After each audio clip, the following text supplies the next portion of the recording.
Hello ਦੋਸਤੋ, ਸਤਿ ਸ਼੍ਰੀ ਅਕਾਲ ਜੀ ਸਾਰਿਆਂ ਨੂੰ। ਤੁਹਾਡਾ ਸਭ ਦਾ ਸਵਾਗਤ ਕੀਤਾ ਜਾਂਦਾ ਹੈ ਗਿਲਜ਼ ਮੈਂਟੋਰ ਆਨਲਾਈਨ ਈ ਲਰਨਿੰਗ ਚੈਨਲ ਉੱਤੇ। ਉਮੀਦ ਕਰਦੇ ਹਾਂ ਤੁਹਾਡੀ ਗਵਰਨਮੈਂਟ ਦੀ ਤਿਆਰੀ ਵਧੀਆ ਚੱਲਦੀ ਹੋਵੇਗੀ। ਅਤੇ ਅੱਜ ਅਸੀਂ ਕਰਨ ਜਾ ਰਹੇ ਹਾਂ ਆਪਣਾ ਪੋਲਿਟੀ ਦਾ ਨਿਊ ਲੈਕਚਰ। ਇਸ ਲੈਕਚਰ ਵਿੱਚ ਅਸੀਂ ਨਾਲ ਡਿਸਕਸ ਕਰਾਂਗੇ ਫੰਡਾਮੈਂਟਲ ਰਾਈਟਸ ਦੇ ਬਾਰੇ, ਜਿਹੜੇ ਸਾਡੇ ਬਚ ਗਏ ਸੀਗੇ ਦੋ ਲਾਸਟ ਫੰਡਾਮੈਂਟਲ ਰਾਈਟਸ, ਸਾਰਕ ਦੀ ਆਰਗੇਨਾਈਜੇਸ਼ਨ ਦੇ ਬਾਰੇ ਅਤੇ ਕੁਛ ਨੈਸ਼ਨਲ ਪਾਰਕਸ ਦੇ ਬਾਰੇ। ਠੀਕ ਹੈ, ਆਬਜੈਕਟਿਵ ਟਾਈਪ ਕੁਐਸਚਨਸ ਦੇ ਨਾਲ ਅਸੀਂ ਹੁਣ ਸਟੈਟਿਕ ਜੀਕੇ ਵੀ ਨਾਲ ਡਿਸਕਸ ਕਰਦੇ ਹਾਂ। ਅਤੇ ਮੈਂ ਉਮੀਦ ਕਰਦੀ ਤੁਸੀਂ ਪਿਛਲੇ ਲੈਕਚਰ ਦੇਖੇ ਹੋਣਗੇ, ਤੁਹਾਨੂੰ ਪਤਾ ਹੋਵੇਗਾ। ਅਤੇ ਜਿਨ੍ਹਾਂ ਨੇ ਨਹੀਂ ਦੇਖੇ ਉਹ ਪਿਛਲੇ ਲੈਕਚਰ ਜਾ ਕੇ ਜ਼ਰੂਰ ਦੇਖੋ। ਠੀਕ ਹੈ, ਅਤੇ ਨਾਲ ਦੇ ਨਾਲ ਇਸ ਚੈਨਲ ਨੂੰ ਸਬਸਕ੍ਰਾਈਬ ਕਰੋ ਅਤੇ ਬੈਲ ਆਈਕਨ ਨੂੰ ਪ੍ਰੈਸ ਕਰੋ, ਤਾਂ ਕਿ ਤੁਹਾਨੂੰ ਹਰ ਨਵੇਂ lecture the notification time to time ਮਿਲਦੀ ਰਹੇ ਅਤੇ ਤੁਹਾਡਾ ਕੋਈ ਵੀ ਲੈਕਚਰ ਮਿਸ ਨਾ ਹੋਵੇ। ਠੀਕ ਹੈ, ਫੰਡਾਮੈਂਟਲ ਰਾਈਟਸ ਨੂੰ ਡਿਸਕਸ ਕਰਦੇ ਹਾਂ। ਇਹ ਸਲਾਈਡ ਰਿਪੀਟਿਡ ਹੈ ਪਿਛਲੀ ਵੀਡੀਓ ਵਾਂਗਨ, ਅਤੇ ਇਸ ਮੈਂ ਫਟਾਫਟ ਤੁਹਾਡੀ ਰਿਵੀਜ਼ਨ ਕਰਵਾ ਦਿੰਦੀ ਹਾਂ ਇਹਦੀ। ਪਹਿਲਾ ਫੰਡਾਮੈਂਟਲ ਰਾਈਟ ਕੀ ਹੁੰਦਾ? ਰਾਈਟ ਟੂ ਇਕੁਐਲਿਟੀ, ਜੋ ਕਿ ਆਰਟੀਕਲ 14 to 18 ਦੇ ਵਿੱਚ ਹੈ। ਫਿਰ right to freedom 19 to 22, right against exploitation 23 to 24, right to freedom of religion article 25 to 28, culture and educational right 29 to 30 ਦੇ ਅੰਡਰ ਆਉਂਦੇ ਹੈ। ਅਤੇ ਰਾਈਟ ਟੂ ਕੌਨਸਟੀਟਿਊਸ਼ਨਲ ਰੈਮੇਡੀ, ਜੋ ਕਿ ਆਰਟੀਕਲ 32 ਹੈ। ਆਰਟੀਕਲ 31 ਜੋ ਹੁੰਦਾ ਸੀ ਰਾਈਟ ਟੂ ਪ੍ਰੋਪਰਟੀ, ਉਹਨੂੰ ਡਿਲੀਟ ਕਰ ਦਿੱਤਾ ਗਿਆ ਹੋਇਆ ਵਾ ਫੰਡਾਮੈਂਟਲ ਰਾਈਟਸ 'ਚੋਂ, ਅਤੇ ਉਹਨੂੰ ਲੀਗਲ ਰਾਈਟ ਬਣਾ ਦਿੱਤਾ ਗਿਆ ਵਾ। ਕਿਹੜੇ ਆਰਟੀਕਲ ਦੇ ਅੰਦਰ ਲੀਗਲ ਰਾਈਟ ਬਣਾ ਦਿੱਤਾ ਗਿਆ ਉਹਨੂੰ? ਆਰਟੀਕਲ 300 ਏ ਦੇ ਅੰਦਰ। ਕਿਹੜੇ ਆਰਟੀਕਲ ਦੇ ਅੰਦਰ? 300 ਏ ਦੇ ਅੰਦਰ ਕੀ ਬਣਾ ਦਿੱਤਾ ਗਿਆ ਵਾ? ਰਾਈਟ ਟੂ ਪ੍ਰੋਪਰਟੀ ਨੂੰ ਲੀਗਲ ਰਾਈਟ ਬਣਾ ਦਿੱਤਾ ਗਿਆ ਵਾ। ਠੀਕ ਹੈ, ਜਿਨ੍ਹਾਂ ਨੇ ਪਿਛਲੇ ਲੈਕਚਰ ਦੇਖੇ ਨੇ ਉਹਨਾਂ ਨੂੰ ਪਤਾ ਹੋਏਗਾ ਅਸੀਂ ਕਿਹੜੇ ਡਿਸਕਸ ਕਰ ਲਏ ਨੇ। ਦੱਸੋ ਕਿਹੜੇ ਫੰਡਾਮੈਂਟਲ ਰਾਈਟਸ ਡਿਸਕਸ ਕਰ ਲਏ ਹੋਏ ਨੇ? ਅਸੀਂ ਡਿਸਕਸ ਕਰ ਰਹੇ ਨੇ ਰਾਈਟ ਟੂ ਇਕੁਐਲਿਟੀ, ਅਸੀਂ ਡਿਸਕਸ ਕਰ ਚੁੱਕੇ ਹੋਏ ਹਾਂ। ਠੀਕ ਹੈ, ਰਾਈਟ ਟੂ ਫਰੀडम ਵੀ ਅਸੀਂ ਡਿਸਕਸ ਕਰ ਚੁੱਕੇ ਹੋਏ ਹਾਂ, ਐਕਸਪਲੋਇਟੇਸ਼ਨ ਵੀ, ਅਤੇ right to freedom of religion ਵੀ। ਇਹ ਚਾਰੋਂ ਆਰਟੀਕਲਸ ਅਸੀਂ ਡਿਟੇਲ ਦੇ ਵਿੱਚ ਕੀ ਹੈ ਡਿਸਕਸ ਕਰ ਚੁੱਕੇ ਹੋਏ ਹਾਂ। ਅਤੇ ਅੱਜ ਦੇ ਲੈਕਚਰ 'ਚ ਅਸੀਂ ਕਲਚਰ ਐਂਡ ਐਜੂਕੇਸ਼ਨਲ ਰਾਈਟ ਅਤੇ ਰਾਈਟ ਟੂ ਕੌਨਸਟੀਟਿਊਸ਼ਨਲ ਰੈਮੇਡੀ ਨੂੰ ਡਿਸਕਸ ਕਰਾਂਗੇ। ਠੀਕ ਹੈ, ਇਹ ਦੋ ਆਰਟੀਕਲਸ ਨੂੰ ਡਿਸਕਸ ਕਰਾਂਗੇ। ਚਲੋ ਅੱਗੇ ਵਧਦੇ ਹਾਂ ਹੁਣ। ਕਲਚਰ ਐਂਡ ਐਜੂਕੇਸ਼ਨਲ ਰਾਈਟਸ, ਕਿਹੜੇ ਆਰਟੀਕਲਸ ਇਹਦੇ ਅੰਡਰ ਆਉਂਦੇ? ਕਲਚਰ ਐਂਡ ਐਜੂਕੇਸ਼ਨਲ ਰਾਈਟ ਦੇ ਅੰਦਰ ਆਉਂਦੇ ਆਰਟੀਕਲ 29 ਅਤੇ ਆਰਟੀਕਲ 30। ਆਰਟੀਕਲ 29 ਕੀ ਕਹਿੰਦਾ ਵਾ? ਰਾਈਟ ਦਿੱਤਾ ਗਿਆ ਵਾ ਮਿਨੋਰਿਟੀਜ਼ ਨੂੰ, that minorities can protect their language, culture and script. ਕੀ ਰਾਈਟ ਦਿੱਤਾ ਗਿਆ ਵਾ ਮਿਨੋਰਿਟੀਜ਼ ਨੂੰ? ਕਿ ਮਿਨੋਰਿਟੀਜ਼ ਨੇ ਕੀ ਕੀਤਾ? ਪ੍ਰੋਟੈਕਟ ਕਰ ਸਕਦੇ ਨੇ ਮਿਨੋਰਿਟੀਜ਼ ਆਪਣੀ ਲੈਂਗੁਏਜ ਨੂੰ, ਕਲਚਰ ਨੂੰ ਅਤੇ ਸਕ੍ਰਿਪਟ ਨੂੰ। ਠੀਕ ਹੈ, ਇਹ ਕੀ ਕਹਿੰਦਾ? ਆਰਟੀਕਲ 29 ਸਾਨੂੰ ਇਹ ਦੱਸਦਾ ਵਾ। ਅਤੇ ਆਰਟੀਕਲ 30 ਸਾਨੂੰ ਕਿਹੜੀ ਰਾਈਟ ਦਿੰਦਾ ਵਾ? ਕਿ ਮਿਨੋਰਿਟੀਜ਼ ਇਸਟੈਬਲਿਸ਼ ਕਰ ਸਕਦੇ ਨੇ ਆਪਣਾ educational institute to expand their education, ਆਪਣੀ ਐਜੂਕੇਸ਼ਨ ਨੂੰ ਐਕਸਪੈਂਡ ਕਰਨ ਲਈ, ਤਾਂ ਕਿ ਉਹਨਾਂ ਦੀ ਐਜੂਕੇਸ਼ਨ ਸਭ ਤੱਕ ਪਹੁੰਚਣ, ਨੂੰ ਆਪਣੇ ਐਜੂਕੇਸ਼ਨਲ ਇੰਸਟੀਟਿਊਸ਼ਨ ਨੂੰ ਇਸਟੈਬਲਿਸ਼ ਕਰ ਸਕਦੇ ਨੇ। ਇਹ ਕੀ ਹੈ? ਆਪਣਾ ਕਲਚਰ ਐਂਡ ਐਜੂਕੇਸ਼ਨਲ ਰਾਈਟਸ। ਠੀਕ ਹੈ, ਉਸ ਤੋਂ ਬਾਅਦ ਕੀ ਆ ਗਿਆ? Right to constitutional remedies. ਇਹ ਤਾਂ ਮੈਂ ਤੁਹਾਨੂੰ ਬਹੁਤ ਵਾਰੀ ਪਹਿਲੇ ਵੀ ਡਿਸਕਸ ਕੀਤਾ। ਰਾਈਟ ਟੂ ਕੌਨਸਟੀਟਿਊਸ਼ਨਲ ਰੈਮੇਡੀਜ਼ ਨੂੰ ਕੀ ਕਹਿੰਦੇ ਆ ਆਪਾਂ? Heart and soul of the constitution. Article ਨੂੰ ਕੀ ਕਹਿੰਦੇ ਆ ਆਪਾਂ? Heart and soul of constitution ਕਿਹਾ ਜਾਂਦਾ ਆਰਟੀਕਲ ਨੂੰ। ਕਿੰਨੇ ਕਿਹਾ ਸੀ ਇਹ heart and soul of the constitution? Doctor BR Ambedkar ji ਨੇ ਕਿਹਾ ਸੀ ਕਿ ਇਹ ਆਰਟੀਕਲ ਆਪਣਾ ਕੀ ਹੈ? Heart and soul of the ਕੌਨਸਟੀਟਿਊਸ਼ਨ। ਕਿਉਂ? ਕਿਉਂਕਿ ਇਸੇ ਰਾਈਟ ਦੇ ਅੰਡਰ ਕੀ ਕੀਤਾ ਗਿਆ ਵਾ ਕਿ ਅਸੀਂ ਆਪਣੇ ਸਾਰੇ ਫੰਡਾਮੈਂਟਲ ਰਾਈਟਸ ਨੂੰ ਸਾਡੇ ਪ੍ਰੋਟੈਕਟ ਕੀਤਾ ਗਿਆ ਵਾ। ਅਗਰ ਸਾਡਾ ਕੋਈ ਵੀ ਫੰਡਾਮੈਂਟਲ ਰਾਈਟ ਵਾਇਲੇਟ ਹੋ ਰਿਹਾ ਜਾਂ ਸਾਨੂੰ ਨਹੀਂ ਮਿਲਦਾ ਪਿਆ, ਅਸੀਂ ਕੀ ਜਾ ਸਕਦੇ ਹਾਂ? ਸਿੱਧਾ ਡਾਇਰੈਕਟਲੀ ਸੁਪਰੀਮ ਕੋਰਟ। ਠੀਕ ਹੈ, ਕਿੱਦਾਂ ਕੀ ਕਰ ਸਕਦੇ ਹਾਂ? ਡਾਇਰੈਕਟਲੀ ਸੁਪਰੀਮ ਕੋਰਟ ਜਾ ਸਕਦੇ ਹਾਂ। ਅਤੇ ਉਹ ਸੁਪਰੀਮ ਕੋਰਟ ਦੇ ਅੰਡਰ ਕੀ ਹੈ? 5 ਰਿਟ ਪਾਈਆਂ ਗਈਆਂ ਨੇ। ਕੀ ਪਾਈਆਂ ਗਈਆਂ ਨੇ? 5 ਰਿਟ ਕਿਹਾ ਜਾਂਦਾ ਵਾ। ਠੀਕ ਹੈ, ਇੰਨਾ ਵਰ ਹੁਣ ਆਪਾਂ ਇਹਨੂੰ ਪੜ੍ਹ ਲੈਂਦੇ। ਆਰਟੀਕਲ 32 ਕੀ ਕਹਿ ਰਿਹਾ ਵਾ?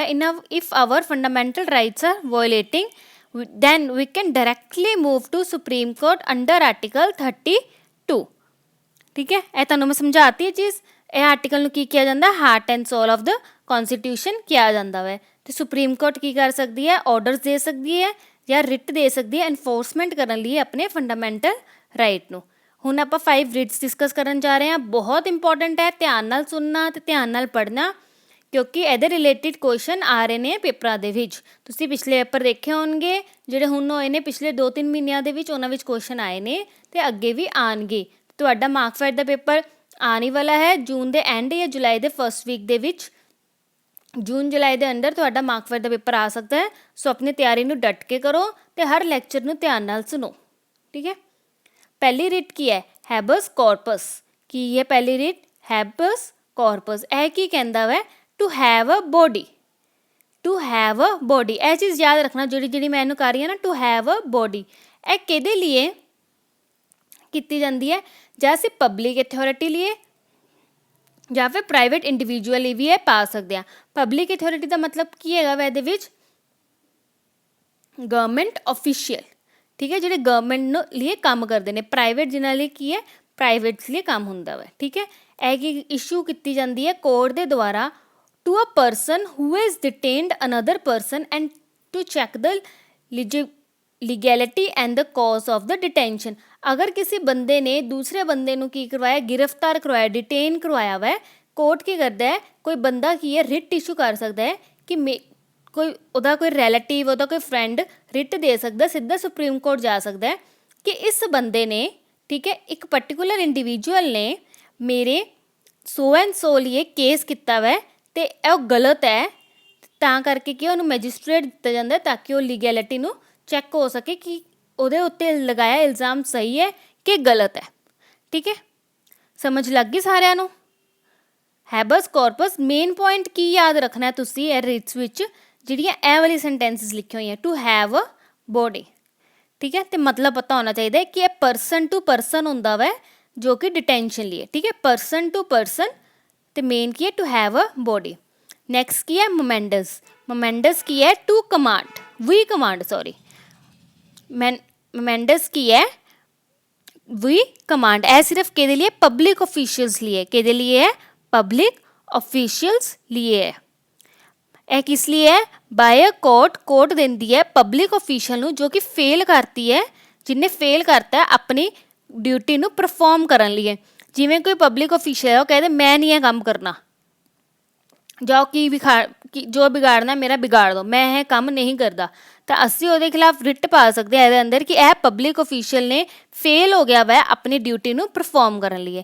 Fail or refuse to perform his duty, ਠੀਕ ਹੈ। ਮੋਮੈਂਡਸ ਦਾ ਕੀ ਹੈ? ਵੀ ਕਮਾਂਡ, ਅਸੀਂ ਕਮਾਂਡ ਕਰ ਸਕਦੇ ਹਾਂ। ਮੋਮੈਂਡਸ ਕਮਾਂਡ, ਠੀਕ ਹੈ।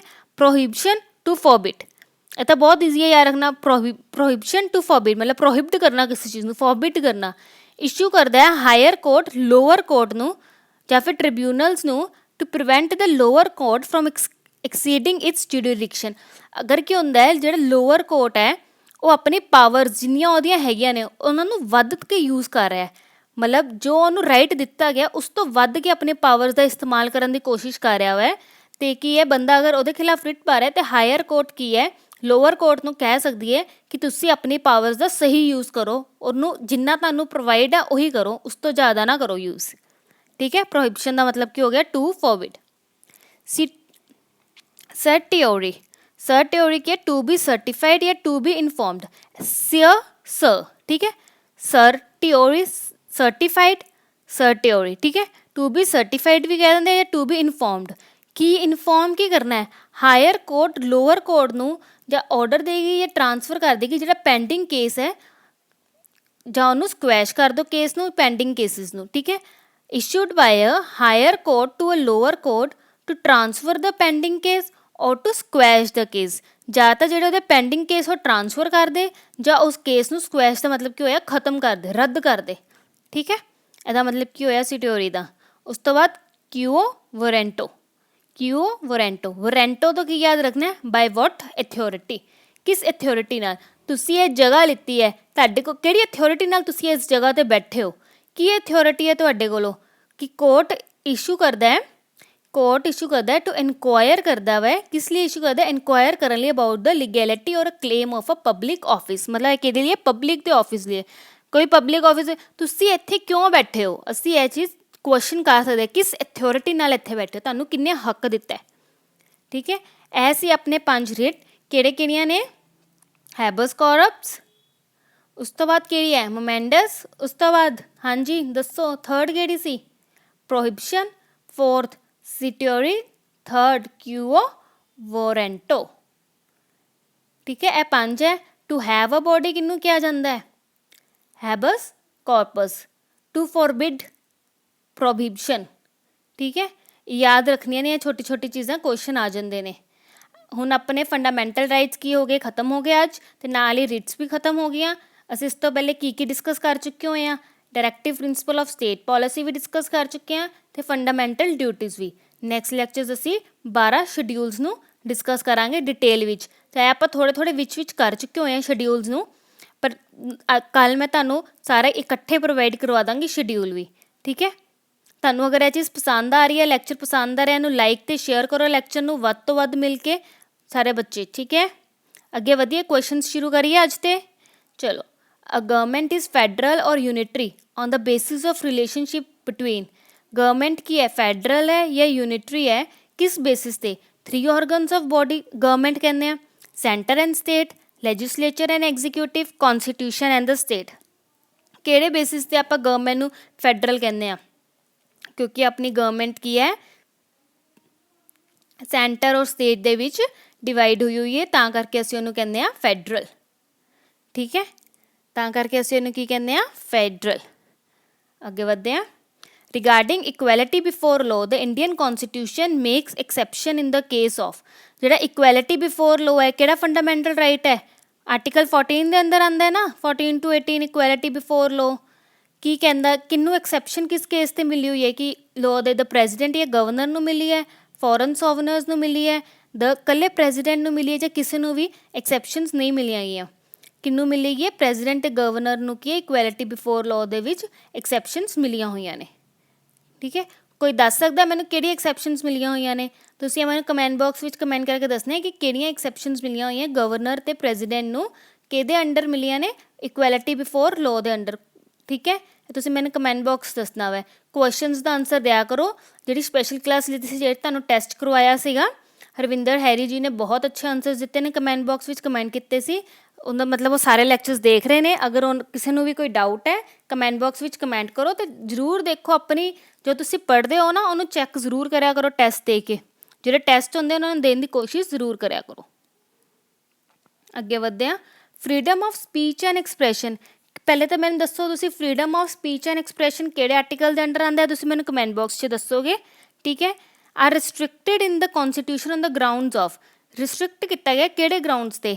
ਡਿਫੇਮੇਸ਼ਨ ਦੇ, contempt of court, protecting a schedule tribe, friendly relationship with foreign state. ਕਿਹਦੇ ਵਿੱਚ freedom of speech and expression are restrict ਕੀਤੇ ਗਏ ਨੇ ਕੌਨਸਟੀਟਿਊਸ਼ਨ ਦੇ ਵਿੱਚ? ਕਿਹੜੇ ਗਰਾਊਂਡਸ 'ਤੇ? ਕਿਹੜੇ ਕਿਹੜੇ ਗਰਾਊਂਡਸ 'ਤੇ ਕੀਤੇ ਨੇ? ਡਿਫੇਮੇਸ਼ਨ ਦੇ ਗਰਾਊਂਡਸ 'ਤੇ ਕੀਤੇ ਨੇ, ਕੰਟੈਂਪਟ ਆਫ ਕੋਰਟ 'ਤੇ, ਅਤੇ friendly relationship with foreign states 'ਤੇ, ਠੀਕ ਹੈ। ਇਹ 3 ਦੇ ਕੀਤੇ ਨੇ। ਸੋ ਇਹਦਾ ਆਨਸਰ ਕੀ ਹੋ ਜਾਏਗਾ? D option. ਕੀ ਆਨਸਰ ਹੋ ਜਾਏਗਾ? D option. Next question, which of the following comes under the right to equality. ਕਿਹੜੀ ਚੀਜ਼ ਰਾਈਟ ਟੂ ਇਕੁਐਲਿਟੀ ਦੇ ਅੰਡਰ ਆਉਂਦੀ ਹੈ? Non discrimination by states on the ground of religion or race, equal protection of laws, equal pay for equal work, equal opportunity in the matters of employment under the state। Right to equality ਕਿਹਦੇ ਵਿੱਚ ਦਿੱਤੀ ਗਈ ਹੋਈ ਹੈ ਸਾਨੂੰ? Non discrimination ਦੇ case ਵਿੱਚ, equal protection of law ਸਾਨੂੰ ਦਿੱਤੇ ਗਏ ਨੇ, ਅਤੇ equal opportunity in the matter of employment. ਇਹਦਾ ਆਨਸਰ ਵੀ ਕੀ ਹੋ ਜਾਏਗਾ? 1, 2 ਐਂਡ 4। ਕੀ ਆਨਸਰ ਹੋ ਜਾਏਗਾ? 1, 2 and 4। The right to constitutional remedy in India is available to. ਜਿਹੜਾ ਆਪਣਾ ਰਾਈਟ ਟੂ ਕੌਨਸਟੀਟਿਊਸ਼ਨ ਰੈਮੇਡੀ ਹੈ ਇੰਡੀਆ ਦੇ ਵਿੱਚ, ਕਿਹਨੂੰ ਅਵੇਲੇਬਲ ਕੀਤਾ ਗਿਆ ਵਾ? ਸਿਰਫ ਸਿਟੀਜ਼ਨਸ ਆਫ ਇੰਡੀਆ ਨੂੰ ਕੀਤਾ ਗਿਆ?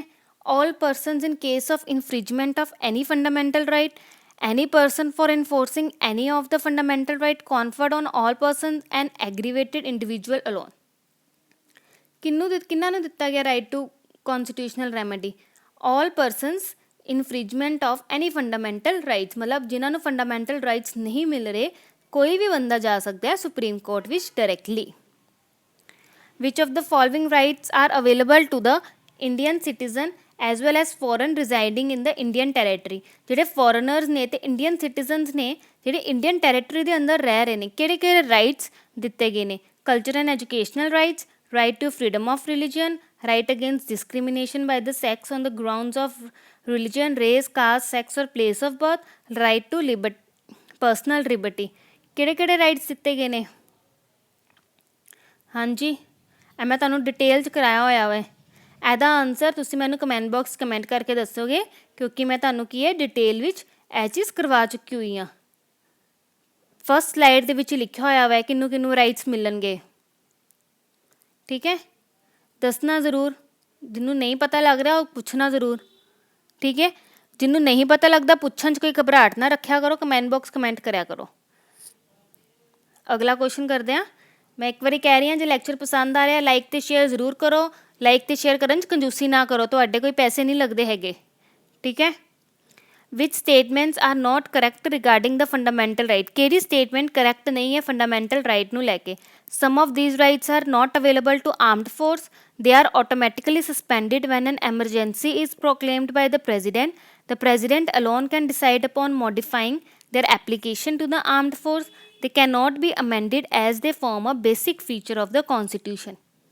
किहड़ी चीज़ फंडामेंटल राइट नूं लैके करैक्ट नहीं है, किहड़ी नहीं है, ऑटोमैटिकली सस्पेंड हो जाते। दो फंडामेंटल राइट्स अपने सस्पेंड नहीं होंगे, किहड़े 20 ते 21 बहुत बारी दस चुकी हुई हाँ। प्रेजिडेंट कला डिसाइड कर सकता है नहीं। दे कैन अमेंड नहीं हो सकते फंडामेंटल राइट्स, गलत। अमेंडमेंट आप खुद पढ़िए, राइट टू प्रॉपर्टी अमेंडमेंट ही तो है। सो स्टेटमेंट 2, 3, 4 की है इन करैक्ट ने फंडामेंटल राइट्स नूं लैके, ठीक है।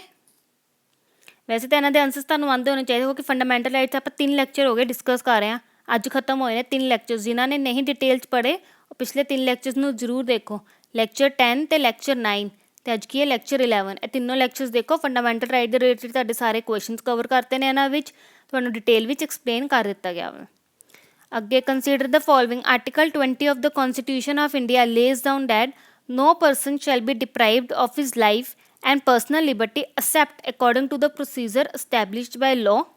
Article 21 of Constitution of India states that no person can be convicted for any offence except for the violation of law in force any time of the commission of the act charged as an offence. की कह रही हैं statements, ध्यान नाल सुनो। वैसे तो यह आंसर तुहानूं पता होना चाहिए, पर मैं फिर भी डिस्कस कर दिंदी हां तुहाडे नाल एक बारी। आर्टिकल 20 की कहंदा है कि साडा कॉन्स्टिट्यूशन ने की कहा, कोई person, no person shall be deprived of his life and personal liberty except according to the procedure establish by the law. यह चीज़ की गलत है, इदा कुछ भी नहीं है। तो आर्टिकल 21 की कह रहे हैं कॉन्स्टिट्यूशन का अपना कि no person can be convicted for any offence except for the violation of law in the force at the time of commission of the act charge as an offence. यह भी चीज़ की है गलत है, ठीक है। यह चीज़ आप पहले भी डिस्कस की सी। सो यदा आंसर की हो जाएगा नाइदर 1 एंड 2। की हो जाएगा नाइदर 1 एंड 2 यदा आंसर हो जाएगा। According to article 164(1) of the Constitution of India, in 3 states there shall be a minister in charge of tribal welfare who may in addition be the charge of the welfare of the scheduled caste and backward classes. Which of the following states is not covered by this article? जिहड़ा 164 article है वो की दस रहा है। हुण question which तुहानूं 164 article details discuss हो रहा है। 164 आर्टिकल की दस रहा है कि in 3 states, 3 states which there shall be a minister in charge of tribal welfare who may in addition in charge of welfare of scheduled caste. मतलब एक मिनिस्टर होने चाहिए ने, मिनिस्ट्री होनी चाहिए है, किस लिए होनी चाहिए है, ट्राइबल्स के वेलफेयर लिए तो शेड्यूल्ड कास्ट ते शेड्यूल बैकवर्ड क्लासिस लिए। किहड़ियां स्टेट्स ये कवर नहीं की गई, ये 3 स्टेट्स ने, किहड़ियां 3 स्टेट्स ने, झारखंड, मध्य प्रदेश तो उड़ीसा। किहड़ी स्टेट नहीं है, पंजाब नहीं है। नॉट कवर क्या है, क्वेश्चन पूछो, कवर नहीं, नॉट कवर, ठीक है। आर्टिकल 164 की कह रहे हैं, ऐसा पता लग गया ना। अगे बढ़ते हैं। The constitution guarantee the following privileges to the president of India. किहड़ी प्रिविलेज प्रेजिडेंट ऑफ इंडिया नूं दित्ती गई है। कोई क्रिमिनल प्रोसीडिंग नहीं होनी चाहिए against the president in any court during his term of office. No process for the arrest or the impeachment of president shall be issued from any court during his term of office. impeachment the process ਹੁੰਦਾ ਹੈ ਕਿ ਨਹੀਂ ਹੁੰਦਾ, ਹੁੰਦਾ ਤਾਂ ਹੈ, ਪੜਿਆ ਤਾਂ ਹੈ ਪਿਛਲੇ ਲੈਕਚਰ 'ਚ। ਸੋ ਇਹ ਸਟੇਟਮੈਂਟ ਹੈ ਗਲਤ ਹੋਈ। impeachment ਦਾ process ਹੈਗਾ, no process ਨਹੀਂ ਹੈ ਨਾ, process ਹੈ। The president shall not be answerable to any court for the exercise and the performance of powers and duties of his office or any act done or purporting to be done by him in exercise of those powers and duty। गलत है भी, अनसरेबल होंगे ने, judicial review होंगे ना। कोई civil proceeding whatsoever shall be issued against the president in any court during the term of office. ਇਹ ਚੀਜ਼ ਠੀਕ ਹੈ। ਦੋ ਤਰ੍ਹਾਂ ਦੀ ਪ੍ਰੋਸੀਡਿੰਗ ਹੁੰਦੀ ਹੈ, ਕ੍ਰਿਮੀਨਲ ਪ੍ਰੋਸੀਡਿੰਗ ਤੇ ਸਿਵਲ ਪ੍ਰੋਸੀਡਿੰਗ। ਆਪਾਂ ਸਿਵਲ ਪ੍ਰੋਸੀਡਿੰਗ ਕੀ ਹੈ, ਇਹ ਚੀਜ਼ ਕੀ ਹੈ, ਠੀਕ ਹੈ। ਕ੍ਰਿਮੀਨਲ ਪ੍ਰੋਸੀਡਿੰਗ ਕੀ ਹੈ, ਹੋ ਸਕਦੀ ਹੈ। ਇਹਨਾਂ ਲਿਖਿਆ ਨੋ ਕ੍ਰਿਮੀਨਲ ਪ੍ਰੋਸੀਡਿੰਗ, ਗਲਤ ਹੈ। ਕ੍ਰਿਮੀਨਲ ਪ੍ਰੋਸੀਡਿੰਗਸ ਹੋ ਸਕਦੀਆਂ ਨੇ ਪ੍ਰੈਜ਼ੀਡੈਂਟ ਦੇ ਖਿਲਾਫ, ਠੀਕ ਹੈ। ਸੋ ਇਹਦਾ ਆਨਸਰ ਕੀ ਹੋ ਜਾਏਗਾ, option D is the correct answer. The pardoning power ਜਿਹੜੀਆਂ ਦਿੱਤੀਆਂ ਗਈਆਂ ਨੇ ਪ੍ਰੈਜ਼ੀਡੈਂਟ ਨੂੰ, the pardoning power given to the president of India under article 72 can be exercised ਕਿਹਦੇ ਵਿੱਚ ਹੋ ਸਕਦੀ ਹੈ, only after the trial and on the sentence of conviction, during or after the trial but never before the trial, at any time before, during or after the trial, either before ਔਰ after the trial but never during the trial. ਕਿਹੜੀ ਹੋ ਸਕਦੀ ਹੈ, option C is the correct option. To elect the President of India, which one of the following election procedure is used? President of India लिए ਕਿਹੜਾ election procedure ਹੁੰਦਾ ਹੈ, question ਕਰਾਇਆ ਦਾ answer ਤੁਸੀਂ ਦੱਸੋਗੇ। System of proportional representation by means of the single transferable vote, proportional representation through list system, collective voting system ਕਿ secondary voting system. ਇਹਦਾ ਕੀ ਕਰੈਕਟ ਆਨਸਰ ਹੈ ਤੁਸੀਂ ਮੈਨੂੰ ਕਮੈਂਟ ਬਾਕਸ ਦੱਸੋਗੇ, ਕਿਉਂਕਿ ਮੈਂ ਤੁਹਾਨੂੰ ਪ੍ਰੈਜ਼ੀਡੈਂਟ ਦੀ ਇਲੈਕਸ਼ਨ ਦੇ ਰਿਲੇਟਿਡ ਕਰਵਾ ਚੁੱਕੀ ਹੋਈ ਹਾਂ ਕਿ ਕੀ ਪ੍ਰੋਸੀਜਰ ਹੋਣਾ ਚਾਹੀਦਾ ਵੈ,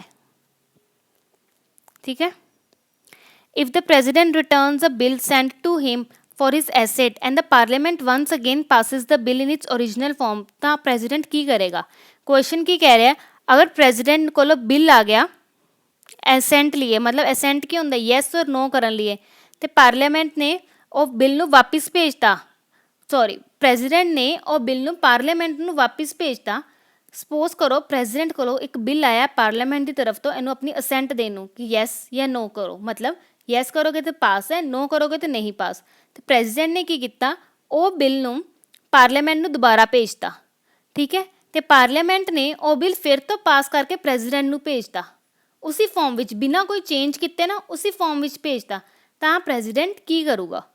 ਕੁਐਸਚਨ ਦੀ ਸਮਝ ਲੱਗੀ ਕਿ ਦੁਬਾਰਾ ਸਮਝਾਵਾਂ, ਹਾਂਜੀ ਦੱਸੋ, ਸੁਣੋ ਧਿਆਨ ਨਾਲ ਫਿਰ। ਪ੍ਰੈਜ਼ੀਡੈਂਟ ਕੋਲੋਂ ਪਾਰਲੀਮੈਂਟ ਨੇ, ਚਲੋ ਐਵੇਂ ਸਮਝੋ, ਪਾਰਲੀਮੈਂਟ ਨੇ ਬਿੱਲ ਭੇਜਿਆ, ਕੀ ਭੇਜਿਆ, ਬਿੱਲ, ਕਿਹਨੂੰ ਭੇਜਿਆ, ਪ੍ਰੈਜ਼ੀਡੈਂਟ ਨੂੰ, ਕੀ ਕਰਨ ਲਈ, ਅਸੈਂਟ ਦੇਣ ਨੂੰ। ਤੇ ਪ੍ਰੈਜ਼ੀਡੈਂਟ ਨੇ ਕੀ ਕੀਤਾ, ਉਹ ਬਿੱਲ ਨੂੰ ਦੁਬਾਰਾ ਪਾਰਲੀਮੈਂਟ ਨੂੰ ਭੇਜਤਾ। ਤੇ ਫਿਰ ਪਾਰਲੀਮੈਂਟ ਨੇ ਕੀ ਕੀਤਾ, ਐਵੇਂ ਦੇਖੋ, ਫਿਰ ਪਾਰਲੀਮੈਂਟ ਨੇ ਕੀ ਕੀਤਾ, ਉਹ ਬਿੱਲ ਨੂੰ ਵਾਪਿਸ ਪ੍ਰੈਜ਼ੀਡੈਂਟ ਕੋਲੋਂ ਭੇਜਤਾ। ਫਿਰ ਉਸ ਤੋਂ ਬਾਅਦ ਪ੍ਰੈਜ਼ੀਡੈਂਟ ਉਹ ਬਿੱਲ 'ਤੇ ਕੀ ਕਰ ਸਕਦਾ, ਉਹਨੂੰ ਆਪਣੀ ਅਸੈਂਟ ਉਹਦੇ 'ਤੇ ਕੀ ਕਰ ਸਕਦਾ। ਹੁਣ ਸਮਝ ਲੱਗੀ ਨਾ, ਧਿਆਨ ਨਾਲ ਸਮਝ ਲੱਗੀ, ਹੁਣ ਸਮਝੋ। ਪ੍ਰੈਜ਼ੀਡੈਂਟ ਕੀ ਕਰ ਸਕਦਾ, once again return the bill or further reconsideration, president ਦੁਬਾਰਾ ਤੋਂ ਬਿੱਲ ਭੇਜ ਦੇਗਾ ਫਿਰ ਤੋਂ। ਫਿਰ ask for the referendum on the bill, has to give assent to the bill, can seek the opinion of the Supreme Court on the bill. President ਕੀ ਕਰਦਾ, ਫਿਰ ਪ੍ਰੈਜ਼ੀਡੈਂਟ ਨੂੰ ਆਪਣੀ ਅਸੈਂਟ ਦੇਣੀ ਹੀ ਪੈਂਦੀ ਹੈ, ਮਤਲਬ ਉਹਨੂੰ ਯੈਸ ਕਰਨਾ ਹੀ ਪੈਂਦਾ ਵੈ ਬਿੱਲ ਨੂੰ, ਠੀਕ ਹੈ। ਇਹ ਇੰਪੋਰਟੈਂਟ ਕੁਐਸਚਨ ਹੈ, ਕੀ ਹੈ ਇੰਪੋਰਟੈਂਟ, ਤਾਂ ਹੀ ਮੈਂ ਕੁਐਸਚਨ ਨੂੰ ਧਿਆਨ ਨਾਲ ਸਮਝਾਇਆ, ਕੁਐਸਚਨ ਨੂੰ ਸਮਝਿਆ ਕਰੋ। Next, which of the following is not true regarding the election of the president. President ਦੀ ਇਲੈਕਸ਼ਨ ਨੂੰ ਲੈ ਕੇ ਕਿਹੜੀ ਸਟੇਟਮੈਂਟ ਇਨਕਰੈਕਟ ਹੈ। The voting of an MLA is made proportionate to the population here present. Voting power of the elected members of the parliament is made equal to the voting powers of all elected members of legislative assembly. Voting power of elected members of parliament is determined by dividing the total voting power of the state. ਜਾਂ ਫਿਰ ਕੀ ਹੋ ਸਕਦਾ ਹੈ, the voting power of an elected member of state legislative assembly is determined by dividing the total population of state by the total number of members of Vidhan Sabha and further dividing the quotient obtained by 1000. ਇਹਦਾ answer ਹੈ D option. ਇਹਨੂੰ ਮੈਂ detail ਵਿੱਚ ਤੁਹਾਨੂੰ next lecture ਸਮਝਾਵਾਂਗੀ। ਜੇ ਮੈਂ ਹੁਣ ਸਮਝਾਉਣ ਲੱਗ ਜਾਵਾਂਗੀ ਤੁਹਾਡਾ ਲੈਕਚਰ ਵੀ ਬਹੁਤ ਲੰਬਾ ਹੋ ਜਾਏਗਾ, ਤੁਸੀਂ ਬੋਰ ਵੀ ਹੋ ਜਾਓਗੇ, ਕਿਉਂਕਿ ਆਲਰੇਡੀ ਅੱਜ ਲਈ ਤੁਸੀਂ ਬਹੁਤ ਕੁਝ ਸਮਝ ਚੁੱਕੇ ਹੋ ਅਤੇ ਅੱਗੇ ਹਾਲੇ ਸਮਝਣ ਨੂੰ ਵੀ ਪਿਆ ਹੋਇਆ, ਠੀਕ ਹੈ। ਬੋਰ ਨਹੀਂ ਹੋਣਾ, ਧਿਆਨ ਨਾਲ ਕਰੋ, ਠੀਕ ਹੈ। ਕਲੀਅਰ ਹੁੰਦਾ, ਮੈਮ ਅਗਰ ਸਲੋ ਪੜ੍ਹਾ ਰਹੇ ਨੇ ਤਾਂ ਤੁਸੀਂ ਕਹਿ ਸਕਦੇ ਹੋ YouTube 'ਚ ਆਪਸ਼ਨ ਹੁੰਦਾ ਵੈ ਸਪੀਡ ਨੂੰ ਤੇਜ਼ ਕਰਨ ਦਾ। ਅਗਰ ਦਿਨਾਂ ਨੂੰ ਲੱਗਦਾ ਤੇਜ਼ ਪੜ੍ਹਾਉਣਾ ਤਾਂ YouTube ਸਲੋ ਸਪੀਡ ਕਰਨ ਦਾ ਵੀ ਆਪਸ਼ਨ ਹੁੰਦਾ ਵੈ, ਠੀਕ ਹੈ। ਇਹ वाला क्वेश्चन आप डिटेल डिस्कस करांगे, याद रखना। Which is true regarding the president of India. President of India लिए किहड़ी चीज़ ट्रू है? चीफ एग्जीक्यूटिव है, supreme commander of armed forces है, हैड ऑफ स्टेट है, पार्ट ऑफ यूनियन लैजिसलेचर है। रिपीटिड क्वेश्चन है, ਇਹਦਾ आंसर ਤੁਸੀਂ ਮੈਨੂੰ कमेंट बॉक्स ਦੱਸੋ क्योंकि ਇਹ क्वेश्चन मैं सेम ਤੁਹਾਨੂੰ पिछले ਲੈਕਚਰ 'ਚ ਕਰਵਾਇਆ ਹੈ। ਅੱਗੇ appointment of the members of council of minister is made by the president on the advice of prime minister in his on discrimination on the advice of vice president on the basis of election result. जी appointment है council of ministers की किहड़े हुंदी है? Prime minister की advice से होंगे, on the advice of the prime minister. ठीक है, ऐसे साडे अज दे पॉलिटी दे क्वेश्चनस। हुण असीं एक्सट्रा चीज़ां नूं डिस्कस कर लिए स्टैटिक जीके नूं। ਉਹ सब शुरू करन तो पहले अज दी thought, don't stop when you are tired, stop when you are done. अगर तुसी थक गए हो तो नहीं रुकना जब तक तुसी अपने लक्ष्य नूं पार नहीं कर लेंदे। लक्ष्य समझते हो? गोल, किसी का नाम नहीं बोल रही मैं। गोल नूं जब तक अचीव नहीं कर सकते उदों तक रुकना नहीं है, चलते रहना, चाहे जिन्नी मर्जी हर्डल्स आन तुहाडी लाइफ विच।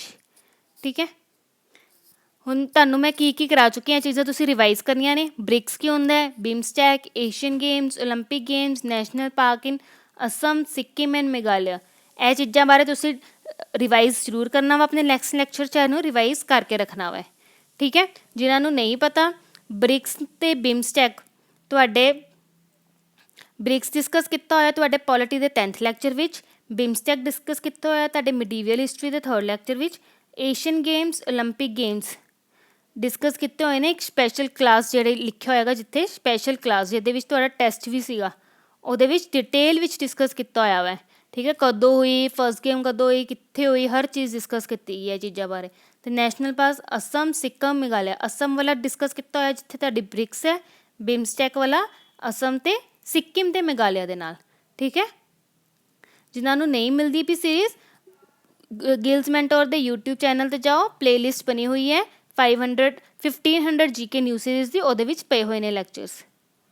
ठीक है, ਅੱਗੇ ਅੱਜ ਆਪਾਂ ਡਿਸਕਸ ਕਰਦੇ ਹਾਂ ਸਾਰਕ ਬਾਰੇ। ਸਾਰਕ ਕੀ ਹੈ? South Association for Regional Corporation. ਕੀ ਹੈ SAARC? South Asian Association for Regional Corporation. ਕੀ ਹੈ? South Asian Association for Regional Corporation. ਕਿਹੜੀ ਕਿਹੜੀ ਏਸ਼ੀਅਨ ਨੇਸ਼ਨਸ ने? ठीक है, साउथ एशियन नेशनस किहड़े ने? अफगानिस्तान, बांग्लादेश, भूटान, इंडिया, मालदीव्स, नेपाल, पाकिस्तान, श्रीलंका। ਇਹ ਕੀ ਨੇ? नेशनस ने ਜਿਹੜੀ सार्क विच है। ਇਹਦੇ ਵਿੱਚ ਤੁਸੀਂ याद रखने वाला की है, इंडिया ते पाकिस्तान दोनों ਇਹਦਾ की है पार्ट है। इंडिया ते पाकिस्तान ਇਹਨਾਂ ਨੂੰ याद रखने का की है। इंडिया सब नूं पता है, मैप ਤੁਸੀਂ रोज़ देखते हो, ਕਿਹਦੇ ਨਾਲ बाउंड्रीज टच कर रही है इंडिया की? बांग्लादेश नाल, भूटान नाल, नेपाल नाल कर रही है ना, फिर नीचे श्रीलंका नाल। बाउंड्रीज तो सारे नाल ही कर रही है, पर जी नेड़े नेड़े मैप के अंदर ही दिख जाती है, छोटा जिहा भूटान, बांग्लादेश, नेपाल, श्रीलंका, पाकिस्तान। पाकिस्तान तो याद ही रहना सारिਆਂ ਨੂੰ। फिर अफगानिस्तान छोटी ਜਿਹੀ ਉੱਪਰ ਦੀ करती है जम्मू कश्मीर तो, ते मालदीव्स। ठीक है, ਇਹਦੇ फाउंड कित्थे हुई सी? ढाका। ढाका कित्थे है? बांग्लादेश। कदों हुई सी? 8 दिसंबर 1985। कदों हुई सी? 8 दिसंबर 1985। हैडकुआटर्स कित्थे ने? काठमांडू, नेपाल दे विच। फाउंड हुई सी ढाका विच, पर हैडकुआटर्स कित्थे ने? काठमांडू, नेपाल दे विच। इस टाइम उहदे जनरल सैकटरी कौन है? अजमत हुसैन बिस्याल। कित्थे दे ने? पाकिस्तान दे ने। अजमत हुसैन बिस्याल ने इहदे जनरल सैकटरी। उस तो बाद इहदा 2019 का समिट कित्थे होना वा? श्रीलंका दे विच। कित्थे होना है? श्रीलंका दे विच। काफ़ी टाइम बाद सार्क ने मिलना वा, क्योंकि ਇਹਦਾ पिछला होया सी पाकिस्तान दे विच होना सी, ते उत्थे की हो गया सी? रद्द हो गया सी। तो पाकिस्तान ने की किया सी, आपां अगे जाके दोबारा करांगे, तो वो अज तक होया ही नहीं दोबारा। ठीक है, इसलिए इस बारी तो कित्थे हो रहा है? श्रीलंका दे विच। ठीक है, पता लग गया सार्क बारे। South Asian association for regional corporation. BRICS ते बिम्सटैक की फुल फॉर्म तुसीं कमेंट बॉक्स कमेंट करनी है, तो दोनों दे विच किहड़े-किहड़े नेशनस आंदे ने। अज आपां डिस्कस करांगे अरुणाचल प्रदेश के नैशनल पार्क्स के बारे। किहड़े-किहड़े नैशनल पार्क ने अरुणाचल प्रदेश के? नामपंडा नैशनल पार्क ते माउलिंग नैशनल पार्क। दो नैशनल पार्क्स ने, नामदप्पा नैशनल पार्क ते माउलिंग नैशनल पार्क। गवर्नर कौन है अरुणाचल प्रदेश का? Brigadier BD Mishra. कौन है governor? Brigadier BD Mishra. CM कौन है? पेमा खांडू। कैपिटल की है? ईटानगर। SSC ਦੇ ਵਿੱਚ ਕੁਐਸਚਨ ਆਇਆ ਅਰੁਣਾਚਲ ਪ੍ਰਦੇਸ਼ ਦੇ ਸੀਐਮ ਬਾਰੇ, ਸੀਐਮ ਦਾ ਨਾਮ ਦੱਸੋ ਕੀ ਹੈ, ਪੇਮਾ ਖਾਂਡੂ। ਇਸ ਲਈ ਤੁਹਾਨੂੰ ਸੀਐਮ ਦੇ ਨਾਮ ਵੀ ਯਾਦ ਹੋਣੇ ਜ਼ਰੂਰੀ ਨੇ। ਤੇ ਨਾਲ ਹੀ ਅੱਜ ਆਪਾਂ ਡਿਸਕਸ ਕਰਾਂਗੇ ਮਨੀਪੁਰ ਦੇ ਨੈਸ਼ਨਲ ਪਾਰਕਸ ਦੇ ਬਾਰੇ। ਮਨੀਪੁਰ ਦੇ ਨੈਸ਼ਨਲ ਪਾਰਕਸ ਕਿਹੜੇ ਨੇ, Keibul Lamjao national park, very important. Keibul Lamjao national park important ਕਿਉਂ ਹੈ ਵੈਸੇ ਹੈ, ਕਿਉਂਕਿ ਇਹ ਫਸਟ ਫਲੋਟਿੰਗ ਨੈਸ਼ਨਲ ਪਾਰਕ ਹੈ ਆਪਣੇ ਇੰਡੀਆ ਦਾ। ਇੱਕੋ ਹੀ ਫਲੋਟਿੰਗ ਨੈਸ਼ਨਲ ਪਾਰਕ ਹੈ, ਉਹ ਕਿਹੜਾ ਵਾ, ਕਾਇਬੂਲ ਲੈਮਜੋ ਨੈਸ਼ਨਲ ਪਾਰਕ। ਕਿੱਥੇ ਹੈ, ਮਨੀਪੁਰ ਦੇ ਵਿੱਚ। ਦੂਸਰਾ ਨੈਸ਼ਨਲ ਪਾਰਕ ਕਿਹੜਾ ਵਾ, ਸਿਰੋਈ ਨੈਸ਼ਨਲ ਪਾਰਕ। ਠੀਕ ਹੈ, ਕਾਇਬੂਲ ਲੈਮਜੋ ਨੈਸ਼ਨਲ ਪਾਰਕ ਕਿੱਥੇ ਹੈ, ਮਨੀਪੁਰ ਦੇ ਵਿੱਚ। ਇਹ ਵੀ ਕੁਐਸਚਨ ਆਇਆ SSC ਦੇ ਵਿੱਚ। ਗਵਰਨਰ ਕੌਣ ਹੈ ਕਿੱਥੇ ਦਾ, ਮਨੀਪੁਰ ਦਾ, ਨਮਜਾ ਹੈਪਤੁਲਾ। ਤੇ CM ਕੌਣ ਹੈ, N ਬਿਰੇਨ ਸਿੰਘ। ਕੈਪੀਟਲ ਕੀ ਹੈ, ਇੰਫਾਲ। ਠੀਕ ਹੈ, ਮਨੀਪੁਰ ਤੇ ਅਰੁਣਾਚਲ ਪ੍ਰਦੇਸ਼ ਮੈਪ 'ਚ ਦੇਖ ਲੈਂਦੇ ਹਾਂ, ਮਨੀਪੁਰ ਤੇ ਅਰੁਣਾਚਲ ਪ੍ਰਦੇਸ਼ ਹੈਗਾ ਕਿੱਥੇ ਹੈ। ਇਹ ਕੀ ਹੈ, ਆਪਣੇ ਇੰਡੀਆ ਦਾ ਮੈਪ ਦੇਖ ਰਹੇ ਹੋ, ਦੇਖਿਆ ਹੋਇਆ ਕਿ ਨਹੀਂ ਦੇਖਿਆ ਹੋਇਆ, ਦੇਖਿਆ ਹੀ ਹੋਏਗਾ ਜੋ ਗਵਰਨਮੈਂਟ ਦੀ ਤਿਆਰੀ ਕਰ ਰਹੇ। ਨਹੀਂ ਦੇਖਿਆ ਤਾਂ ਬੜੀ ਗਲਤ ਗੱਲ ਹੈ। ਕਿਹਦੇ ਬਾਰੇ ਕੀਤਾ, ਅਰੁਣਾਚਲ ਪ੍ਰਦੇਸ਼ ਤੇ ਮਨੀਪੁਰ। ਇਹ ਰਿਹਾ ਆਪਣਾ ਅਰੁਣਾਚਲ ਪ੍ਰਦੇਸ਼, ਇਹ ਰਿਹਾ ਮਨੀਪੁਰ। ਅਰੁਣਾਚਲ ਪ੍ਰਦੇਸ਼ ਦੇ ਇੰਟਰਨੈਸ਼ਨਲ ਬਾਉਂਡਰੀਜ਼ ਕਿਹਦੇ ਨਾਲ ਲੱਗਦੀਆਂ ਨੇ, ਭੂਟਾਨ, ਚਾਈਨਾ, ਮਾਇਨਮਾਰ। ਕਿਹਦੇ ਨਾਲ ਲੱਗਦੀਆਂ, ਭੂਟਾਨ, ਚਾਈਨਾ ਤੇ ਮਾਇਨਮਾਰ ਦੇ ਨਾਲ।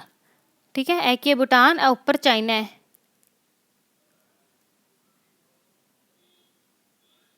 ਕੀ ਹੈ, ਉੱਪਰ ਚਾਈਨਾ, ਨੀਚੇ ਕੀ ਹੈ, ਮਾਇਨਮਾਰ। ਠੀਕ ਹੈ, ਭੂਟਾਨ, ਚਾਈਨਾ ਤੇ ਮਾਇਨਮਾਰ ਨਾਲ ਅਰੁਣਾਚਲ ਪ੍ਰਦੇਸ਼ ਦੀ ਇੰਟਰਨੈਸ਼ਨਲ ਬਾਉਂਡਰੀਜ਼ ਲੱਗਦੀਆਂ। ਸਟੇਟ ਬਾਉਂਡਰੀਜ਼ ਕਿਹਦੇ ਨਾਲ ਹੈ, ਅਸਮ ਦੇ ਨਾਲ। ਸਟੇਟ ਬਾਉਂਡਰੀਜ਼ ਅਸਮ ਦੇ ਨਾਲ। ਤੇ ਮਨੀਪੁਰ ਦੀ ਬਾਉਂਡਰੀ ਕਿਹਦੇ ਨਾਲ ਹੈ, ਸਿਰਫ ਮਾਇਨਮਾਰ ਦੇ ਨਾਲ। ਠੀਕ ਹੈ, ਮਨੀਪੁਰ ਦੀ ਬਾਉਂਡਰੀ ਕਿਹਦੇ ਨਾਲ ਹੈ, ਮਾਇਨਮਾਰ। ਕੈਪੀਟਲ ਕੀ ਹੈ, ਇੰਫਾਲ। ਤੇ ਸਟੇਟ ਬਾਉਂਡਰੀਜ਼ ਕਿਹਦੇ ਨਾਲ ਹੈ, ਨਾਗਾਲੈਂਡ, ਮਿਜ਼ੋਰਮ ਤੇ ਅਸਮ। ਨਾਗਾਲੈਂਡ, ਮਿਜ਼ੋਰਮ ਤੇ ਅਸਮ ਦੇ ਨਾਲ ਕੀ ਹੈ, ਸਟੇਟ ਬਾਉਂਡਰੀਜ਼ ਹੈ। ਠੀਕ ਹੈ, ਉਮੀਦ ਕਰਦੀ ਹਾਂ ਤੁਹਾਨੂੰ ਲੈਕਚਰ ਪਸੰਦ ਆਇਆ। ਜੇ ਪਸੰਦ ਆਇਆ ਇਹਨੂੰ ਲਾਈਕ ਤੇ ਸ਼ੇਅਰ ਕਰੋ ਤੇ ਚੈਨਲ ਨੂੰ ਕੀ ਕਰੋ, ਸਬਸਕ੍ਰਾਈਬ ਕਰੋ। ਬਾਕੀ ਆਪਾਂ ਕੱਲ ਨੈਕਸਟ ਲੈਕਚਰ 'ਚ ਸਾਇੰਸ ਦੇ ਬਾਰੇ ਕਰਾਂਗੇ। ਸਾਇੰਸ ਦਾ ਲੈਕਚਰ ਲਿਆਵਾਂਗੇ, ਬਹੁਤ ਦਿਨ ਹੋ ਗਏ ਸਾਇੰਸ ਦਾ ਲੈਕਚਰ ਨਹੀਂ ਆਇਆ। ਨੈਕਸਟ ਲੈਕਚਰ ਆਪਣਾ ਸਾਇੰਸ ਉੱਤੇ ਹੋਏਗਾ। ਤੇ ਆਪਣੇ ਪੋਲਿਟੀ ਨੂੰ ਰਿਵਾਈਜ਼ ਕਰਕੇ ਰੱਖੋ ਜੋ ਤੁਹਾਡਾ ਹੋ ਗਿਆ ਹੋਇਆ ਹੈ। ਠੀਕ ਹੈ, ਗੁੱਡ ਬਾਏ।